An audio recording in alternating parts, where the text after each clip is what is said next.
Project. Well, that's genius.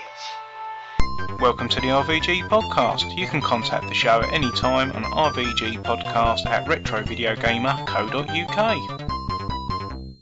Well, welcome to the Retro Video Gamer Podcast, everybody. I'd like to introduce on the other end of the line, Keith.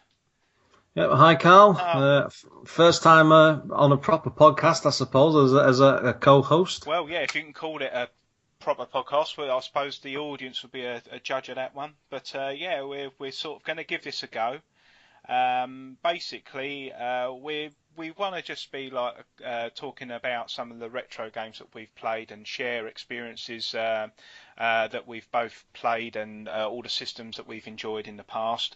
And we'd also like to, in future episodes, you know, if this catches on, share your follow-up and feedback as well, dear listener. So, you know, that's really why we're doing it. We think that we could perhaps, you know, contribute something else to the retro community, and we hope that everybody will enjoy making it. That's me and Keith, and obviously you guys, the listeners, we hope that you will enjoy listening to our witterings on as well. Isn't that right, Keith? Yeah, and although we are based from the RVG Forum, it's not just entirely from that entire community. We want to pull in as many people as possible, and you know, anyone who's got interest in retro or games or whatever stuff like that, you know, just come along and get involved. That's right, yeah. I mean, we are a broad church, and I suppose hands across the ocean and everything else, you know. We're not, you know, I personally like the Retro Video Gamer Forum because it's a friendly community, but I don't think a community is just a boundary just by a separate URL. I think all across the community, you know, we would like everybody to get involved. Yeah, so why? Well, we've sort of covered why we're doing it, but how we're gonna do these podcasts. We're going to do it in a limited amount, and obviously look back and see how we get on with it. We have some regular section features that we'll try and crowbar in, and as they become, you know, as they become easier to do, they'll become more regular sections as well.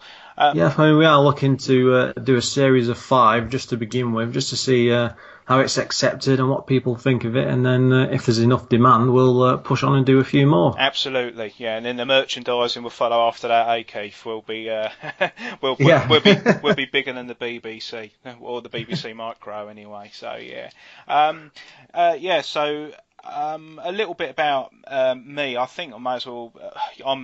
My name's Carl. I'm known as Retrotext on the RVG forum. I've also got forum presences elsewhere on other forums, but you know, I'm not a particularly wordy person. I don't come out with particularly long posts, but I do enjoy what other people have to say.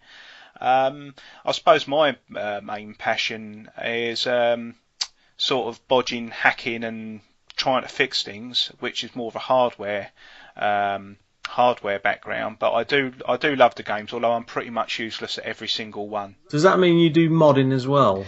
Yeah. You say hacking is all software based? Yeah, well, yeah, it's quite interesting. Yeah, I mean, for me, yeah, it's sort of like mostly hardware. Although I am sort of trying my hand at a little bit of programming now. I'm programming Forth on a little computer that I built called a FIGnition, and if anyone knows me, they'll know that I'll try and drop that in every conversation going. So I'll have a. I'm assuming that's a bit like the Raspberry Pi style. On the education side, yeah, certainly. Yeah, have you used a Raspberry Pi at all there, Keith? Only very briefly. I bought one when they first come out, more as a curiosity item. I never really got much further than that with it beyond plugging it in and firing it up. But yeah, that was a couple of years ago. But some of the stuff now you see that's been coming out for it, you know, full on built on, full main machines, full computers, tiny portable monitors built in, all sorts of stuff going on with that. Absolutely, yeah. I mean, it has turned into quite an elaborate little hacker's tool, because you can run sort of like a command line and any other sort of Unix distribution on it. So it does work really well. I sort of worry about the Pi slightly, because the whole thing about it being the second coming of a of a computer like the BBC that taught the first generation of people to code. I think that's getting lost a little, you know. It's sort of like becoming strapped to teddy bears and sent up with a camera on and come tumbling down. Back in 2010, 2011, whichever one it was, the replay event, I was just going back a few years, but I actually met the designer, creator of the Raspberry Pi, and then at the time he was saying his real big push was to try and get it into education, you know, get the schools now, like I said with the BBC Micro, because the idea was there's next to no programming going on in school. I mean, I work in a secondary school, by the way. Yeah, 'cause I'm involved in IT in one, and there's just nothing beyond like the basics of learning how a program works. You don't really go into it in any sort of detail. And I mean, I'm in my 30s now, and when I was back in school, it was all like BBC Micros and Spectrum, you know, 'cause I was going through the 80s programming craze. That's all gone now in education. There's just nothing. Yeah. And like I say, when I went to this event 3 or 4 years ago, it was very exciting what the guy was talking about, because he was basically saying the idea is, you know, because schools haven't got any money. No. But a school can get one of these devices for about £20-30, and it's a full-on computer. You just plug in some sort of display for it, and, you know, Bob's your uncle, off you go. And it was quite exciting, because then you could be teaching kids very, very basic programming. You know, from the education side, they'd be able to expand and learn things. I mean, you could sort of say the gaming industry was built a huge way by the UK, because a lot of the great designers came out of the 80s and stuff, all the classic games back then. I'm sure the US people are probably doing cartwheels at that, but but yeah, it's still a bit barren in education on that to this day. I mean, it's 3 years later, but they are still trying, and I think it's a very, very good idea if they could just get that footing in there. Oh, absolutely. I think also, without being completely unfair to their efforts, I guess that it's like turning a super tanker around the best of time when you're working with government and schools anyway. So that will take a while. At least they're having that conversation about getting people to code and moving people away from death by PowerPoint. You know, I'm similar age to you, I'd imagine, Keith. I'm sort of like 38. I'll be 39 this year. And when I started secondary school, you know, it was all BBCs in one converted science lab. And when I left, they were all RM Nimbus, and they were just plain white boxes with black screens. And I don't think the teachers really knew how to use them, and nor did we. I mean, we went in with something that we could all use, and you know, pick up and program, and that just went the other way. So yeah, I think by the time I finished, it was the end of the 80s, but we had a grand total of 3 BBC Micros and one of those. I just completely remember this on the fly here, but one of those laser disc machines where the BBC Doomsday Project.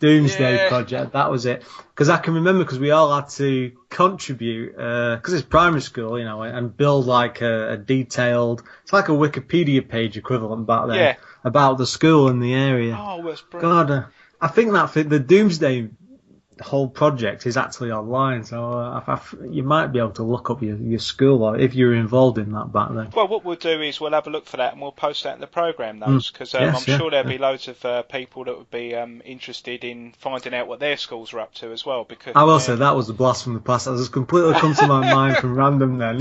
Well, I just remember the size of the disc. It was like it's the first time I'd actually seen a video disc. I know people are into them for their films and stuff, but I thought, wow, it's just like a big enormous CD size, LP size CD, wasn't it? They were. I don't know if you've ever used a laser disc player or owned one yourself. No, I haven't used one. No. I mean, going back a few years when I was buying a lot of different retro gear, I bought a Philips one, and it didn't cost much. I think it was about £50-60 at the time. And I was just curious, because the discs were like big vinyl records, but like CDs. Yeah. And I was just curious what they'd actually be like, and I bought one, and then I just could not stop buying the films for it, because they were roughly about DVD quality, which for the time, you know, early to mid 90s was just amazing. But the sound quality was really, really good as well. Yeah. I didn't keep the collection for more than a year or two, but I built a massive one up at the end of the day. It's something I wouldn't mind getting back into, because it was actually really good fun. Well, I guess it was a cross between, you know, like people say about LPs. I'm getting back into LPs again, so I'll have to tell you about my visit to Cash Convert as well, where I went in for a computer game and I came out with 150 LPs for another day. But there's something about playing the music and holding the cover, and I guess that might be the same with the with the video discs to an extent, Keith, where I can actually say this is about 7 months ago I actually bought a record player. Yeah. Because of just as you were talking then, but I was at a car boot sale because I'm in like a sort of a country style area, and they happen quite a lot, and it's just great to go and look for retro gear, and I was just looking at an LP, and you go through this, you're looking at it and you're flicking the covers open, and they've usually got like a couple of pages inside, and you go through and then there's like fantastic artwork. And I just bought a couple of LPs just off the back of I had no idea what the music was like. It turned out to be absolutely dreadful later on, but it doesn't matter. They were just really great covers. Yeah. And since then, I actually went and picked up a decent player, I think, and I've been slowly building up a collection of my own vinyls of music I know about and like, but I still enjoy going around like places and shops and stuff, because you can still get the odd like vinyl shop dotted around and just thumbing through stuff and just finding it. And I will say, I don't think the music quality is better. It does sound better coming out of a CD, but I think with vinyls it sounds richer. Yes. Yeah. It might sound like a strange thing to say, but when you just sat there and it just seems to surround you more, it's just more enjoyable. It's just thicker and... Well, no, I mean, but that comes exactly round to a retro gaming subject, doesn't it? CRT versus LCD or HDMI, because... I run a main cabinet, and I've experimented putting an LCD screen on it to make the cabinet lighter so I can move it around. But it's just not a patch on the CRT screen that I've got in there at the moment. It's meant to be older technology, but it does the older games a lot more justice. I think it depends on what you actually get. Because I've been involved in retro and the community and stuff for a long time, and I've also got a YouTube channel which I've been holding on and off for about 4 or 5 years, and there's tons of videos on there. But I've had a couple of TVs that I've been recording stuff over the years, like an old I had I forget what it's called, like a Sony Bravia style. It's one of the late 90s CRTs at about 20 inch. A flatter square of tube sort of touch, like a Trinitron. It's a tube one, but it's probably one of the better ones you could get. Oh, right, yeah. Around that time, because I thought it'd be fantastic for retro games. And then I had like, I'm sure everyone does, like a nice big HD TV in the house. Whenever I put the retro stuff on that, you'd either have like problems with lag. Yeah. I don't know if you've ever experienced that. I don't tend to pick it up, but if you're playing stuff like a really fast game, like which is dead responsive, like say a platformer, you will see it because you'll be pressing the keys and there'll be ever so slight lag, and it's just and you'll notice it as you're playing fast. Yeah, I think that might something to do with progressive scan. I think a lot of people have had trouble with that just with other devices as well. They'll plug in something that sort of just came in. Just at the end of CRTs, they might just have a DVD player from that time, plug it into They're All Singing, All Dancing telly, and they seem to have, like you say, sort of a lagging problem, lip sync problems, and all sorts, really. Well, like I said, I did used to get that a lot, but then just by chance, I borrowed a TV from a friend one time because he was moving and didn't need it for a couple of months, and it was just like an 18, 19-inch HD TV. I just stuck it in the kitchen for a few weeks. And I actually tried a NES on it at the time, and all the lag just seemed to disappear. And then as time went on, I went and bought one myself, a small one, because I thought, well, maybe it's to do with the size of the TV. And actually, all of my YouTube footage I filmed from this TV now because it looks fantastic because it's a HD TV. I say, if you like CRT stuff, you'll be crying about scan lines and stuff. But I think because of the size of the TV, there doesn't seem to be either anywhere near as much lag. It's not as bad, and it actually looks really, really good. Oh, right, okay. Yeah. So I think I'm more of because of that, I'm more towards HD TVs now. But I say only in the smaller sizes. Yeah, no, I can fully appreciate that, and I've read some threads on various forums about this, and I think there are just as many people who like the CRT who and there's just as many people Yeah, well, both formats have their plus and minus points, I guess. But there's a lot of people who do like the LCDs, and but the beauty of them is they're becoming so cheap and cheerful now that you can have one almost per system that you've got collected in your little sort of collection. So I mean, it's always the cost with them things which is always incredible, because I can always remember, you grow up with new tech as the years go on, and I can remember seeing like big 32-inch CRT tellies, so they'd be like huge at the front, all curved and everything. There'd be absolute monsters behind to hold the tubing and things, and they'd be like £2,000 in Currys or Argos or whatever. Yeah, that's right. I mean, I don't know. And now you couldn't pick them up for about 30 quid. Or if you're lucky enough, someone just leaves one in your driveway. Which I've had before, and they didn't even know that I was after one, but I had one left in my driveway because obviously they didn't think the bin men will pick it up from theirs. So it does happen. But there's always the stories of the people who they made a recess in their wall for their big 19-inch widescreen telly. Then it becomes more or less moribund straight away when the LCDs come out. They have to convert it into a fireplace, I guess. But there's a lot of tales like that, especially with endless technology, the relentless movement of it. But so what's your background then, Keith? Oh, it's a big one. Well, I've been. It all started with me with the Retro Gamer forums when the first mag came out, which would have been with Live Publishing in the early 2000s. It was. God, I think I was at college at the time. It was a long time ago. Oh right, was that when they were back had the DVDs on the front, on the CDs on the front? Yes, it was, because I had a full collection for years. Yeah.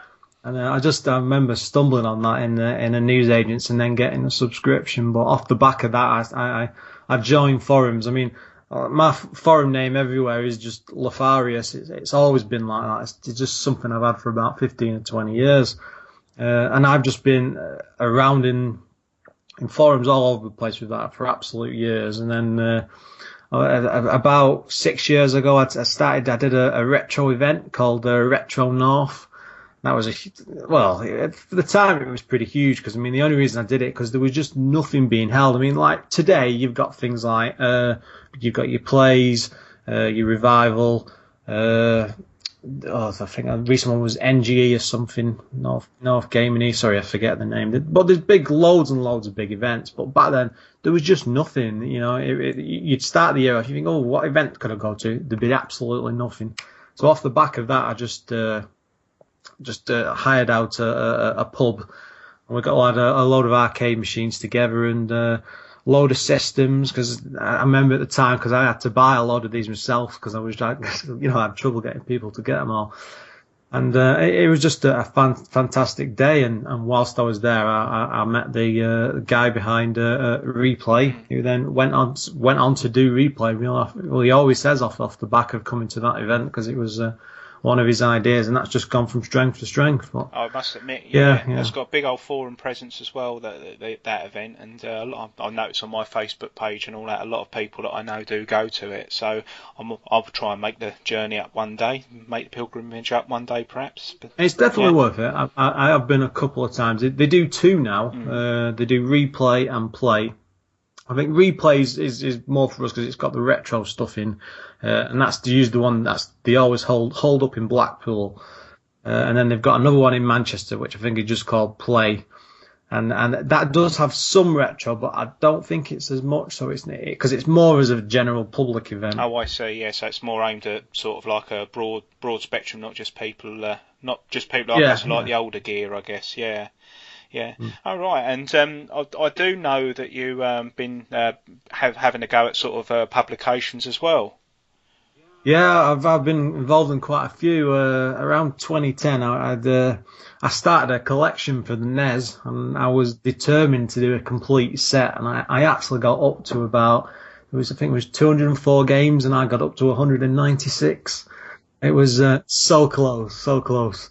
And off the back of this, I decided to do like a retro gaming site, and Gray Fox on the forums was involved in that because he helped me do the logo and stuff. But when I launched that, I think I I always saw websites online and people would be like saying, oh, I'll do this and I'll do that and we'll have all these features and da. But I was determined not to be a site which would promise everything and then do nothing. So I actually sat down and wrote I think it was about 50,000 words just to do the launch. Oh, right. I mean, it was quite an achievement at the time. Yeah, no, I bet, yeah. And yeah. So, I mean, when we launched, I think I'd reviewed about 60 or 70 games out of the 200 and odd. Massive thing to do. And then a couple of months in, I started to think to myself, well, I can do the writing. And then I started meeting people on the forum from that site who could write that sort of thing. And then that gave me the idea, well, rather than start asking for donations to help us support the site, what if I did something like a magazine? Because at least then someone could pick it. I think I did it for £1 at the time. People could pay £1 and that'd go towards running the site. And that was the idea. Yeah. And that just launched a mini little empire for a couple of years. It's a great model, definitely. And that, I think there's a theme here, sort of like picking something up, holding it, and sort of that does have a lot of appeal. I mean, there's a lot of online publications which are all really good. But I do like to see a magazine on the shelf as well. So it does look good. And I've got 2 issues of PN on my shelf that I've read. I love. Yeah, so because no one's realised, I used to be involved in Pixel Nation as well for a while. Yeah. So because I did 2 issues of that before I left before the 3rd one came out, but. It all shut down before the end, I'm afraid. Well, it's a great shame, but nothing ventured, and at least we got 2 on the bookcase, and the artwork on it's really good. The iconic one there was sort of like the Mario artwork in one of the issues. Is really good, really nicely detailed. Yeah, that was a guy over in America who he did like official Nintendo stuff. I could go on about this for ages, but he did the official Nintendo style artwork, and without actually seeing the image, it's like a really adult, gritty version of Mario and Peach sat on the blocks at a strange 3D angle. And he was a really at the time, a really fantastic artist. And as a cover, you want something that to be really stand out. I say on the shelf that people would see and want to buy, and I think that really did work a treat. Yeah, that's brilliant. That's good. Well, what we'll do is I'll try and get a screen grab of that artwork maybe for someone to go and see that, and we'll put that in the notes as well. We're not doing too bad, but as a listener would know, we're finding our feet doing this podcast, and we said, right, what do we really want to talk about? And we thought, you need to know who we are, but I think we could probably go on for a long time about that. So we will probably carry on telling people a little bit about us and other people that want to appear in the podcast as well. We'll be sharing their experiences as well in subsequent episodes. So what have you been up to retro wise with games or anything? Have you been doing anything with playing games or anything recently? Well, leading up to the first show in the last couple of weeks, I think first thing I really did, I picked up an Atari ST. And you do the usual with that, tracking down disc games online. And I think out of about 10 games I actually bought off eBay, only 3 worked. Because I've been having real problems just getting working floppy disks. And it's probably because they're all starting to get to that. It was now 20, 25 years later. Yeah. Magnetic medium, it's really starting to wear out. But I gave up after a couple of weeks of trying and went down the copy route. The pirate route. Ooh. So I ended up buying a nice big stack of floppy disk drives and then just filling them with all sorts of titles and just working my way through that library. And in case people are wondering, I never had an Atari ST as a kid. I only ever knew growing up one person who had one about the same age as me, and I remember I used to sneak around his house all the time playing a game called Pirates. Now, that's one of my all-time favourite games. I just love that to bits. But, that was it. I could remember nothing else about it. And I've had Amigas and all sorts of computers and consoles and stuff over the years. And I thought, well, I'll take the plunge and I'll have a see what it's like. And it's not been too bad. I know back in the day, people used to argue, the usual like system wars, which is better, the Spectrum, the C64, the Amiga, the ST, and then it's the same sort of thing with the ST. But having spent about a month with it now, I'll have to say, probably some people will be crying in tears about this, but I think the Amiga wins. Well, no, that's just because to me, I just feel it's got that edge because it was out longer. It's got that better graphical push for it, and I just prefer the games for it. So I've had an interesting journey with the ST there, but I think at the end of the day I'm going to disappoint people, and the Amiga is going to be my number one choice. Well, the way that you've just said that, really, it's sort of like you want the ST to win in ways, but you just because I inherited an Amiga off somebody who went to university, and they said, here Cole, look after that while I'm away. And well, I had Pirates for that as well, and that was probably my first introduction into playing a cracked game. I thought, rather naively, what did that mean? But it just meant that every time that I won a sword fight, well, in fact, I never lost a sword fight on it, and it said Cortex rules every time. So yeah, I was Pirate Cortex, and I think they were the hack. They were the hack back crew in that the done day, it. Yeah. I actually had an Amiga 600 with a 20 meg hard drive, and I remember because my favourite sort of game back then was like strategy style or graphic adventures, and things like Simon the Sorcerer and the Monkey Island games. They'd come on like 10 to 15 floppy disks.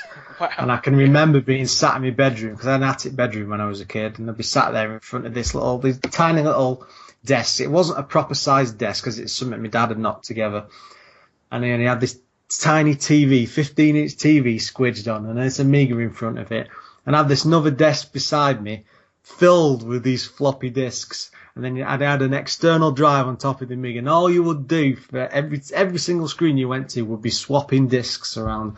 And I can remember at one point getting so mad because I had to swap about 10 disks in literally 5 minutes. It was ridiculous. I bet that was hotter than an Arga oven up there, wasn't it? Changing all that round, all that whirring around. But, yeah. See, at the time though, the exciting thing was that I had that hard drive, so you'd think, oh well, you can just stick the game on the hard drive. But 20 meg back then was actually quite a lot. But the problem was, your average floppy disk held about 1.44 meg, and when it expanded, it would come to about 1.67. And if you had 15 disks, you'd fill the hard drive, so you couldn't save anything else on it. So it was just pointless.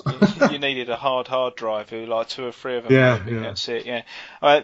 But yeah, it's incredible how technology comes and just supports these older formats still. Well, it is now. I mean, again, back to the Amiga, but you can pick them up now and then go out and buy like a laptop hard drive or one of them I think like CF drives or SD cards, and they just plug in a slot in the slide, and you've got 4 gig. I mean, like 4 gig 20 years ago would have just been mind blowing. It is now, but the entire Amiga library, I think it's about 2 or 3 gigs inside, so you could just fill an entire drive and you're off and away. You've got a full games collection. Yeah, well, I've got a divide for the Spectrum, and so I know exactly what you mean. You think, oh, that's a big old file to stick on the CF card. Obviously, I own the original games, but yeah, so you sort of drag and drop them onto your CF card, and it hasn't even touched it. It's amazing, it's really good. So what was your ST gem then?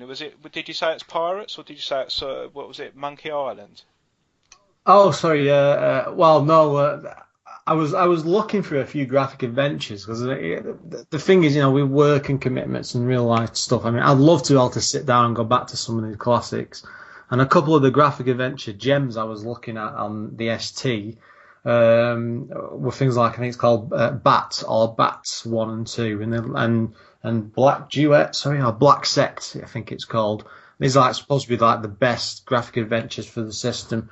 But I couldn't get them working with Pirates being what they are, and that pushed me down the Monkey Island route again. Right, yeah, and I started playing that on the ST for a bit, but I think I got about an hour into that, and then just by chance I was listening to some other podcasts, and somebody was doing an interview with Ron Gilbert, the guy behind the first 2 in the series. Oh, that's cool, yeah. And that just pushed me off then on an entire side interest into Monkey Island, and that's all I've been doing for the past week, is just playing my way through those games. And I ended up actually picking them up for the iPad, the special editions 1 and 2. Now, I mean, I know these games back to front. I could tell you the solutions from any point, with my eyes closed and with my fingers in my ears. But going back to them now, and because I'm an adult now, compared to when I played them, I would have been a teenager, and I loved them as a kid because I thought they were hilarious. And just going back through them now, and I know why I love them so much. And because at the time I thought as a kid, I thought, well, the music was great, and it was like it created this atmosphere with like the I don't know what it is, like those drums playing and this Caribbean music, and it was just really amazing atmosphere as you were just walking around the town playing the game. Also, I thought, because when I was playing it on the ST, there wasn't that much music. So it was just the intro that drew me in, but the thing that really carried on with the games, it was the humour, because the scripts in them were just absolutely fantastic. I'm playing it back now. I mean, I've been sat there some nights and I've just been tapping away on the iPad. And this is like it's two versions. It's got the classical version, which is the original game. And if you swipe across on your screen, it'll bring up this new graphical. They've done it all up and made it look fancier. On the first game, I like what they've done with it, and I like the idea of it, but I think it actually looks terrible. Not the artwork, but just like the things they've done with the main character, like Guybrush's hair. I think this is a common complaint online. It's absolutely dreadful. It sounds daft, but when you're playing these games and you've loved them for so long and stuff, it's like a bad cover version, isn't it? Otherwise, it's a bit of it just makes you pause as you're playing and you want to go back to the classic edition. But the great thing about them is that it's all fully voiced now, and the main guy who does Guybrush is just absolutely amazing. Oh right, that's good. So start me at the beginning with Monkey Island then. I mean, I've not familiar with it, so I'll break it out of the box. So what's the plot? Well, basically, you turn up on this Caribbean island. It's night throughout most of the game, strangely enough. And you're a guy called Guybrush Threepwood, and you want to be a pirate. And you're wearing the most ridiculous pants and boots you've ever seen. And you just go on. It's like a mix between an old Carry On film and a bit of Star Wars story style mixed in, and with just some spot on humour. It's just absolutely fantastic. And you basically you appear on the island and you have to attend through these free trials to become a pirate. And then on your journey, you meet different people, and then there's a ghost pirate who's somebody who's dead, and then there's ghost ships, and that all ends up in a journey off to Monkey Island somewhere, which sparked off an entire series. Ah, right. Is that when I've looked at those type of games, is that based on the Scum setup? Is it? Yes, yeah, that's I think roughly where it came from, because I think Monkey Island was the one right after Maniac Mansion, which was the very, very first one. Ah, yes, I've seen a lot of references to that. That's a very popular Commodore 64 game as well. Yeah, I think it is anyway. Is it a NES game as well? It did. It had a NES conversion much later, I think. But I think they edited that right down because it's quite famous. Because in all the other versions of the games, you can microwave a hamster and watch it explode. Whereas in the NES one, because of Nintendo, they cut that out. Oh, no. I reckon we could... yeah, actually, that's a program idea. If we get the listeners perhaps to suggest... things that are changed on the Nintendo format, because you've got the less blood and gore on the big end family friendly format, so we'll have to put that one in the ideas do an entire bank. series on that. So if anyone is listening to this and they want to, well, I hope someone will listen to it, obviously. If you want to send in your thoughts, you can send them in on to podcast at retrovideogamer.co.uk. That's our email, or you can post on any of the threads or any of the comments where this podcast is going to appear. Just thought I'd get that in there, because obviously we do value feedback and follow-up. Yeah, the other thing is we are by no means experts in any way, shape or form. I don't know if anyone's figured that out yet, actually. And as I was talking to Carl before we were doing all the planning for the podcast, and he was saying to me, because he seems to think I'm some sort of expert. No, it's just the thing is, I've just played a hell of a lot, and it's like at random I'll just be doing stuff, and I'll have all these weird gaming memories. It's absolutely complete nonsense trivia. There should be stuff room in my brain for other more important things, but it's all just stuck there over the years. You haven't cut your grass for 9 years. Yeah. You've been playing computer games all this time. But I say, by all means, we're not experts, and we don't know everything off by hand. I mean, I've read loads. I've been involved with a load of stuff with all like articles and things, with the publications and stuff. So I know a lot of history, but I don't know all the ins and outs. So I'm sure we're going to say some daft things as we go along. But like I said, by all means, that's what you guys are out there for. Just comment on stuff and get involved and have discussions. And no, that's brilliant. And that's the thing. That's my new hobby actually, is being wrong on the internet, and I'm really good at it. Because I'll always get something slightly wrong there. But they always say about a good film director puts in a deliberate mistake. That actually proves that people are paying attention to the work. So that's my little get out anyway. So so I've been that Monkey Island, that does sound good. I'm going to give that a go actually. I think you've challenged me to give it a go, because I'm the world's worst at getting a game and actually not using it. The one thing I would say with the Monkey Island series is if you haven't got the patience to deal with the puzzles and stuff, I mean, the great thing about them games back then is it was a big LucasArts thing saying, you cannot die in these games, so you can't really get anything wrong. So most of the problems were all like mind benders. But going back to them now, I mean, I know all the solutions off by hand, but if you haven't got time to work stuff out, I would by all means I would just say do it with a solution, because the writing in it is just absolutely fantastic. And even if you do it on the fastest possible way, you'll still come across some amazing jokes. But it's just one of them games to play just to enjoy and sink yourself into the atmosphere. I mean, the first game is quite short and quite brief, but it's enjoyable. The second game is like it's like the opus. It's like the Empire Strikes Back of the series. It's absolutely amazing what they do with that one. But if you play the first one, you'll push on for the second. Everybody does. Oh, okay. Yeah, the only thing that I really stuck out, I think, was a little bit later on, and that was for the PS1, and that was the Broken Sword. I think that was the one that Knights Templar, and that was really, really good. And looking at how the Monkey Island and all the precursors, it looks like everything.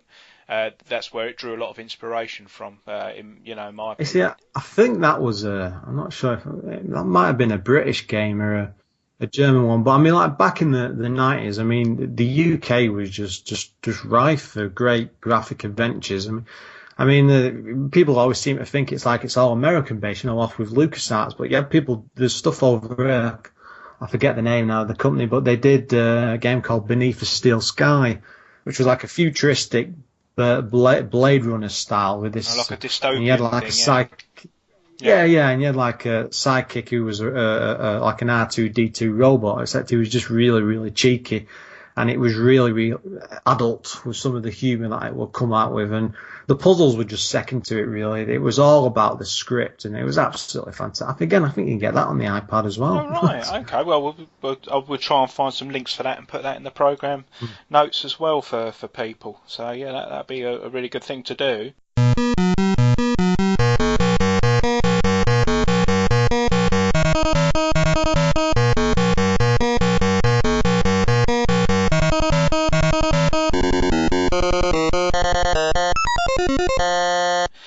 I just wanted to share with you what I've been sort of playing, and I'm not particularly imaginative. My favourite game is Bobble, and I play it on MAME a fair bit.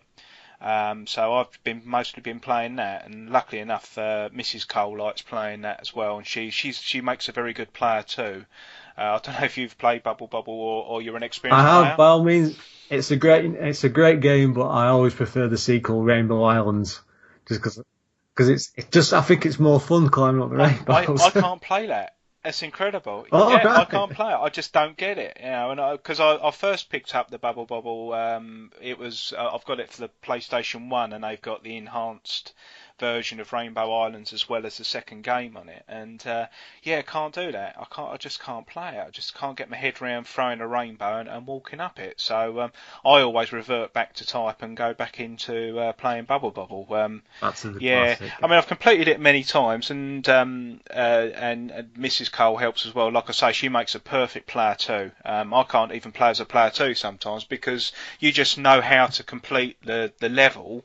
from where you start normally. And if you play it as a co-op, you do have your own separate jobs to do, especially when you get to like level sort of 96 and 97 and things like that. Is that something you managed to play as a kid growing up, or just something you've come to in later years? It is something that I played when I was younger. I'm a child of the seaside. I live on the coast in Essex, and where I grew up, we're on a sort of like a square mile of about 4 arcades, and it's quite funny when I read articles in Retro Gamer or things like that, and they have like a Death Race and things, and they go, "Oh, this is a really old arcade game," and it's very rare. And we used to walk past that game in our arcades, and no one would play it because it looked rubbish back then. But but they were absolute classics, and just look at those articles like, "Oh yeah, I remember that down there." But the biggest one for me was Bobble, and it came down to us in '88, because there's a lag on all these things, obviously, when you get to the East Coast. And it was a converted track and field cabinet. It was Konami track and field right away from '84 up to '88. And they'd actually mapped all the buttons out. So the run buttons were left and right. The one player button was jump. And they managed to find another button for fire the bubble. And it looked really odd. And to the uninitiated, you just couldn't play. If you hold your hand out in front of you right now and you made the telephone sign, that's how you'd actually go left and right on that particular machine. You'd have to use your thumb and your little finger to go left and right, and then you'd have to do the Beastie Boys sign, like the devil sign, to do your jump and run, because that was the space of the buttons. But you got good at it, that's for sure. And the noise on the attract, where that does a demo mode, you could just hear that halfway across the village where I grew up. You knew when that arcade was open, Keith. You were fairly lucky then. I only have because I just live in the middle of the country. I'm up near Manchester way, so there's no seaside arcades or anything like that, and we only tend to do it when as a kid, my parents would go somewhere like Great Yarmouth or Wales and places like that. Would that be Blackpool up that neck of the woods as well, would it? Or Lancs? Blackpool's sort of there, but strangely enough, we never really went when I was a kid. I don't know why. Too close. It's probably because, Is it? Plus, I'd have been probably winding my parents up all the time, trying to go off to the fair and the arcades constantly. But all I can remember is most of the arcades I played when I was a kid was like Track and Field, Wonder Boy, and the Temple of Doom game, and a bit of Double Dragon. That seemed to be most of the games I ever saw. Oh, Double Dragon. Except for when, because we in the centre of the place where I live, there's like a huge car park next to a market. And it doesn't happen anymore, but they used to have like a travelling fair would come around twice a year. And you'd have all the typical, like, the waltzers and the Ferris wheel, that sort of thing, and something called the American Eggs, which was this huge thing on a Ferris wheel you'd sit in, and then it would just spin upside down. Oh. like 30 miles an hour. It was insane. Well, and you pay for that, do you? And you paid for it, yeah. I was terrified of it. I'm surprised nobody ever got killed in the thing, because it's a big spinning egg. Well, they probably did, but there was no internet back then, so you didn't know. Yeah. So that's why we moved from village to village. One of the great things about it, they would always have these mini arcades with them, and they'd have about 10 to 15 arcade cabs in, and you'd have stuff like Star Wars and Donkey Kong, and they would never upgrade them, and they stopped coming to the town in around about 92, 93. And I would go every year, and I would just spend an absolute fortune on, and you'd be playing Donkey Kong at 10 pence a pop, and just fantastic. No, it's absolutely brilliant. Yeah, it is. It's but that's where I cut my teeth on Bobble. But Double Dragon's another favourite of mine, and I'd like to hear from any listeners who play Double Dragon and to this day still manage to complete it just by elbowing everybody. It's got to be you can basically defeat everybody by doing the elbow, but it's how can you put it? It's like watching it's like parking the bus. It's the arcade equivalent of parking the bus with what you do in football, just by getting 10 men behind the ball basically. So any listeners who can agree with that, by all means I want to hear from you and mention that as well. But in Bobble, interestingly enough, there are modes in the demo mode. You can press the buttons in a certain sequence to get. You can get 3 different things come up. You can go. I could tell you them off by heart, but I can't remember them quite. But so you go left fire, left bubble, left one player, and something else, and then you get a power up, and then that would enable you to have the power of the yellow sweep, which is fast bubble, and the slipper, which is speed, and you'd have that throughout the game, no matter how many times you died. And the other power up that you'd have would be original game, and then that would allow you to get that would allow you to get access to the treasure rooms, even if you died. So you'd get there, and then for I think the treasure room that you'd normally get at 50 would be a special umbrella that would move you 20 levels onto level 70. Right. So knowing that, conversation of the day would be if it's actually inbuilt in the game, is that actually cheating? Well, I can remember when we were a kid, there was this pizza place with a double dragon arcade machine in, and there was a button on the inside of the cab which was just placed against this piece of wood inside, and it was like a free to play thing, and every time it was pressed it would add a credit to the machine.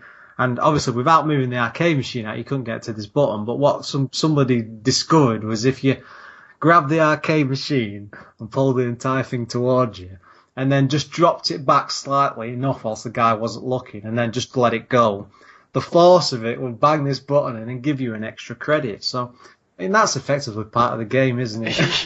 I'm just wondering what Twin Galaxies would have to say about that when you got the high score. But yeah, it's just something that it makes me think, because I actually don't enjoy Bubble Bobble as much without power up. I find the game very slow now. I'm so used to clocking the game with power up. I didn't tell you about the third mode as well. If you there's another combination you put in for super games. So when you start it, you actually have a choice of starting the whole 100 levels in super mode or in normal mode. And in one of the arcades I went to, it's a bootleg one. Does super mode come on?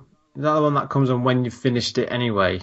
So it's a bit like, you know what I mean, like a second run, but a lot harder. No, the game just finishes. I think the end credits just come up. Yeah, it says thank you very much. I think the super mode you could actually, on the American version, you can select when you'd put your quarter in.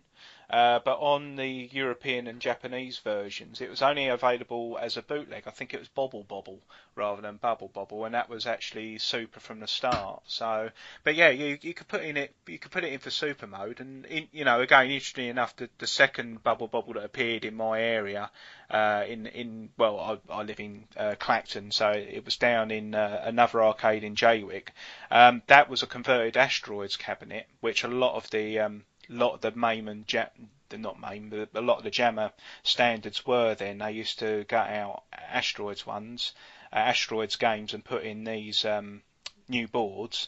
They had a joystick on it, and that was actually Bobble. So, and it was fiendishly hard, because you'd get fireballs, you'd get like all the aliens and all that on it. Everything from the last 50 levels would actually be on the first 50 levels. But that's good. I've been liking that game, and did a bit of reading up on it. And there's a Did You Know box out featuring a Retro Gamer magazine. Had a look, and Miss Bobble 2. Don't know if you've heard of that, Keith. Never heard of that. Well, yeah, that's it. So I had a look on my ROM set. It was there, and it's a bootleg version of Bubble Bobble. But you can pick what model goes in the background. So you can pick between three lovelies that will go in the background, and the music is actually the original ending music, and that plays all the way through. So that's my next project, to play that game for a little bit anyway. But I can see straight away it's an absolute complete rip-off of Bubble Bobble, and probably the big T would probably be very upset if they see that on their manor. But yeah, there's an interesting thing about bootlegs. I mean, looking through the ROM set of what I've got, I mean, another favourite of mine is Mr. Do, and there's another Mr. Do in there where where it's called it's like a prototype, and it's a mashup between that and Dig Dug, but but it doesn't ring quite right to me. I don't think it is actually a prototype. I think it's more of a revisionist hack, really, rather than a prototype. But yeah, that's an interesting one to look at as well. So might throw that in the bin for a future idea or an episode. Interesting bootlegs that come out. So yeah, that'd be quite good. Yeah, excellent. So, I mean, I say my entire MAME collection these days. I've got I've got an iPad, and it's like it's like an arcade controller, and it's like a wooden arcade cabinet, a miniature one, and then you sit the iPad in it, and then it's got like a Bluetooth controller.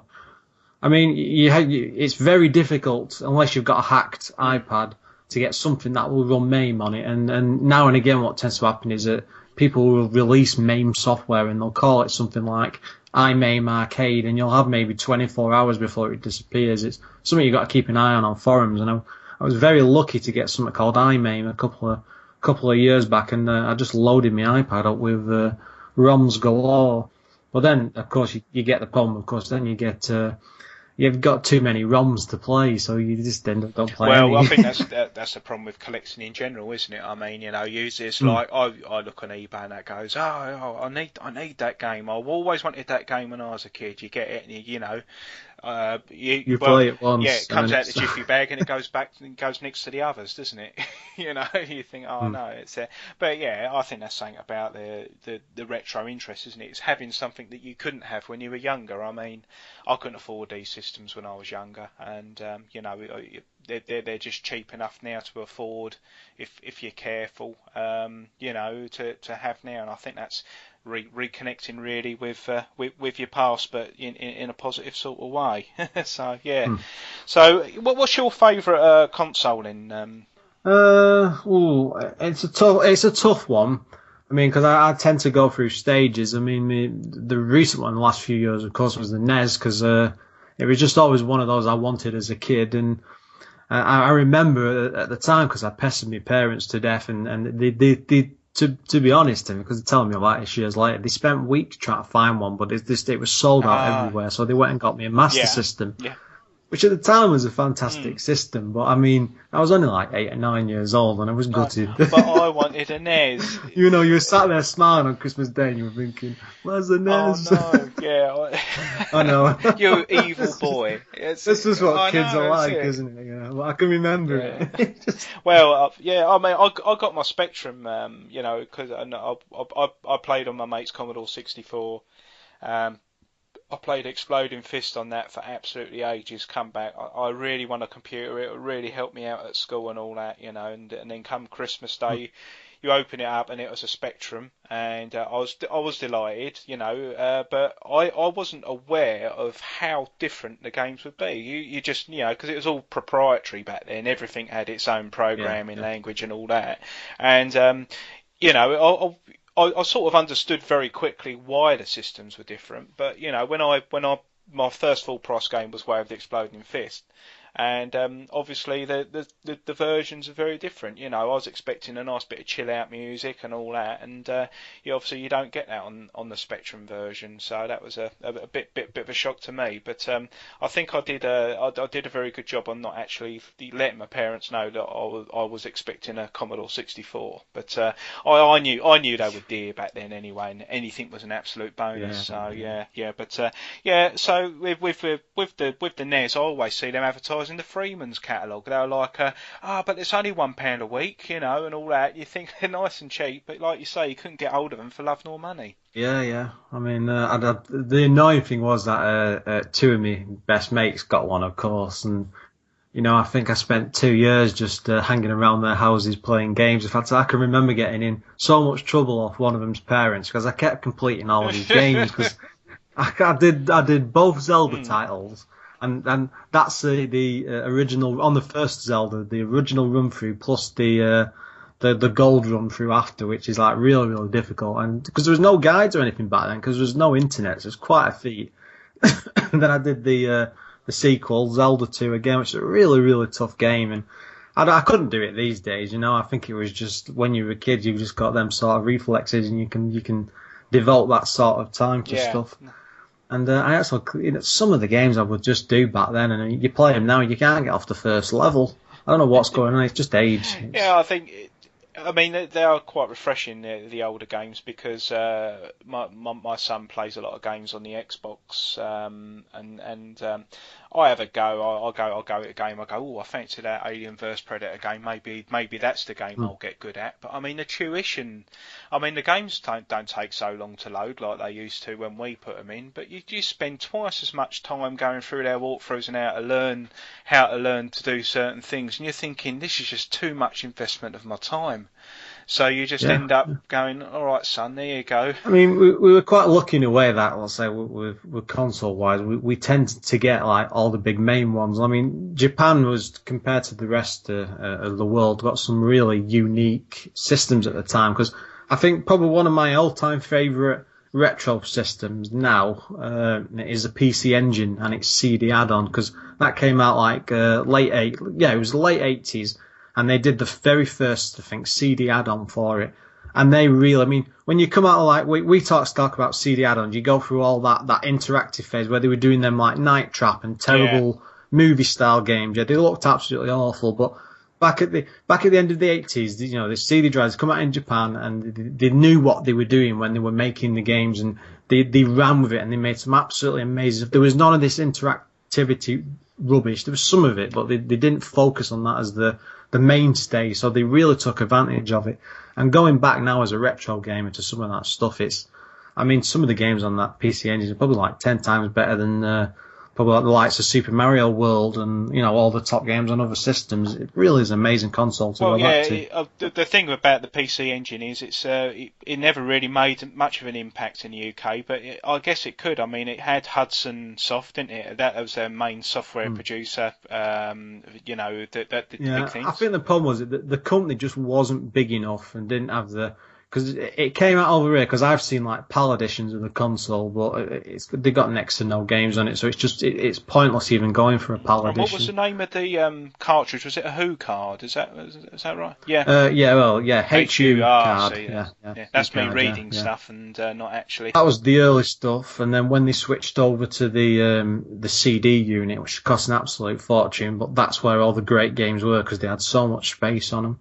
But I think when I had a full setup, it cost me an arm and a leg, because I had to get it modded as well, because you want to be able to play US and Japanese games, because there's enough of a difference between the two markets there where you can enjoy stuff between both. So you want to pay that sort of money. But the CD units alone, they're usually like about £100 at least. Then you've got the same price for the console, plus all the stuff that links it together. And it's very expensive. Probably about $250. Yeah, the size of the original PCE was quite very compact. I think it was about the size of the controller as well, wasn't it? If memory serves. So I think. Yeah, it's a bit smaller than a NES pad, I think, but it was just a better D-pad on it as well. I think at the time, I think it had 8 directions going around. I might be wrong on that. Can't remember. Talking of interesting titles though for these systems, the PC Engine, there was one I think I went to Retro Revolution event. I think that a chap called Steve Perry arranged, and I met some other people up there, and we found a game on there. It was, I can't even remember what it's called. It was, I think, Photo Kid, and you had to go around taking pictures of things happening. It's a purely Japanese release, but it was a lot of fun to play. You basically went through a whole scene. You had to take a picture of the most remarkable thing happening as you were scrolling across. That sounds very similar to a Codemasters game called Cosmic Spacehead, I think, where you were walking around taking pictures of people. So is that available on the 8-bits, is it? That? Because I might give that a go. No, I think that was a 16-bit. Okay. Mega Drive and stuff. Yeah. And I found that a lot of fun, and I think it's probably a little bit mystique about it, because obviously it didn't get a general release here. But there was a game as well for the Famicom. I don't know if you've ever heard of it, called Mother. And I was actually just looking on the before we came online, and I thought, I so wish it was converted to English. It looks brilliant. It was. Ah. Yeah. Going back about when I first started my NES collection, because you can buy like prototypes and stuff from America, and then In the early 90s, I think somebody was at a car boot sale, or what, garage sales as they call them in the US. So, yeah. And and they discovered a prototype, an official Nintendo prototype of a translated edition of Mother. So it was converted, and now you can buy it to this day on cartridges. And I remember because I picked up a cartridge from the US. It was all it was pirate, obviously, because it was a donation cartridge converted to a new one, but with a fancy label stuck on. It was absolutely, it was an okay game, because I played the rest of the series as well, which each one got much better as it went on. But the first game was a bit basic, but it was quite promising, and you could see where the rest of the series came from. So it's still worth playing. It's entertaining. Yeah, because I was looking at the video. I mean, it's all in Japanese, and I think he keeps having a fight with a table lamp or something. But it just looks. Yeah. So I think it might be called Table Lamp Wars or something over here. But that's how you can get. There is an English version. It's readily available. In fact, you're better off picking up the later version, because the original game was really, really difficult. You had to keep leveling up for absolute hours just to get anywhere, but somebody hacked it later. It's quite easy to get now, and it's just a much more playable version. Did it just stay on this 8-bit then, or did it go up to a SNES or anything at a later date? Well, it went all the way up to Game Boy Advance. The second one was Mother 2. It was renamed to Earthbound and came out on the SNES in the US. Absolutely tanked, I think, at the time. So that was it. That was the end of the series. Because for years, people were arguing Nintendo to release it on the Virtual Console, because they did it just last year on the Wii U, because I picked a copy up. Great game.